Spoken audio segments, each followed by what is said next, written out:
Welcome to the InfoWars Nightly News. I'm David Knight. It's Monday, February the 24th, 2014, and here are our top stories. Tonight, angry Ukrainians put out a warrant for their own president. Then, what the FDA's new regulations could mean for organic food in the U.S. And gun control backfires on Piers Morgan. That's next on the InfoWars Nightly News. This will be a day long remembered. We've seen the end of Morgan. We'll soon see the end of CNN.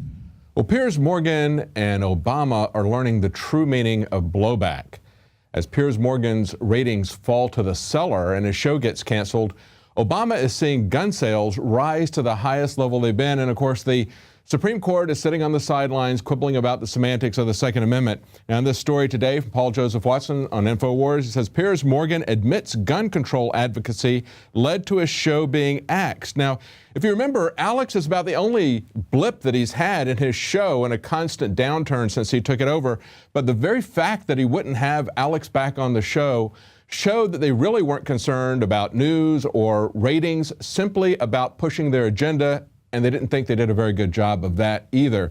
Now look at his comments. He said, "I'm a British guy debating American cultural issues, including guns." Well, you know what? There's a lot more than just cultural issues involved. Yes, there is a cultural difference. They've done a lot to make people afraid of gun owners and afraid of guns, but it's far more than that. As Alex pointed out, it's about our fundamental rights. It's about keeping this country safe from criminals as well as from tyrants.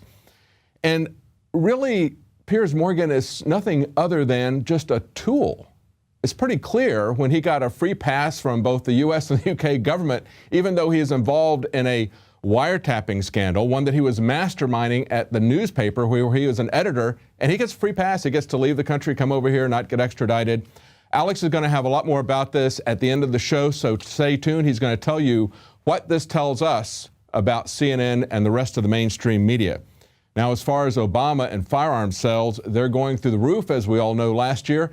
We've now seen the sales figures from 2012 released by the Bureau of Alcohol, Tobacco, and Firearms, and we see that just in the first 4 years, from 2009 to 12, that he's sold more firearms than were sold by the entire 8 years of the Bush administration. So he sold about 25 million. Actually, it's about the same amount, 25 and 26. But in 2013, if you look at this graph at the bottom of the article there, you can see that's going straight up, and they say, wait until you see the figures for 2013. Well, of course, we all know that. You couldn't get guns, you couldn't get ammunition. If you were in the market, you certainly know that. And things are changing now at the state level. As we pointed out in an article today, there's a pushback at Missouri. They're starting to exercise their 10th Amendment rights against overreach by the federal government. But of course, the Supreme Court is not necessarily going to be our ally on this. We've had 2 Supreme Court decisions back in 2008 and then 2010 that came down on the right side that says, yes, the right of the people is an individual right. It's not a collective right. It's not something that you get for being in the National Guard. They came down on the right issue of that in both Washington, D.C. and Heller versus D.C. and in Chicago, McDonald versus Chicago.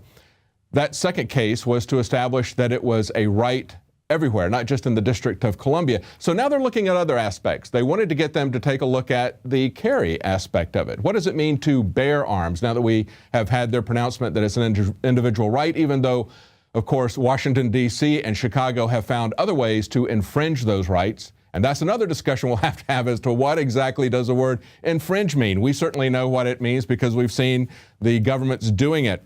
But they have rejected hearing a couple of court cases that people were hoping would bring the issue up of what it means to bear arms. But these 2 cases, actually there was 3 cases, I believe, but a couple of them were questioning the rights to withhold firearms from people between the ages of 18 and 21, even though they're old enough to fight in the Army.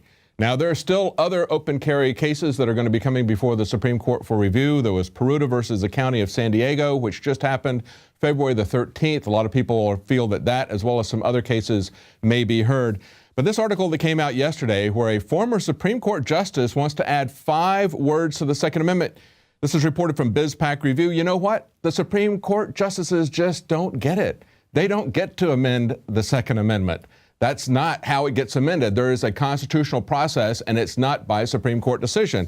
And he lost this argument in both 2008 and 2010. Heller and McDonald, he lost the argument that says the right of the people to keep and bear arms when serving in the militia. Those are the words that he wants to add. He wants to make it a condition of serving in the militia. Well, the militia isn't something you serve in.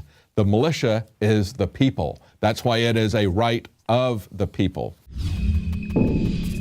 The globalist social engineers are not just targeting us with propaganda. They are manipulating our genetics. We are being targeted at every level by estrogen mimickers that lower our testosterone and other hormones and natural compounds that the body needs. After consulting top doctors, nutritionists, pharmacists, and others, we have developed what I believe is the ultimate non-GMO organic super male vitality formula sourced from powerful organic herbs and then concentrated for maximum potency. Super Male Vitality was developed to activate your body's own natural processes instead of using synthetic chemicals. Super Male Vitality by InfoWars Life is so powerful that I only take half the recommended dose. For a limited time, we are offering 15% off Super Male Vitality at InfoWarsLife.com to introduce you to this powerful supplement. Visit InfoWarsLife.com today to secure your Super Male Vitality. InfoWarsLife.com.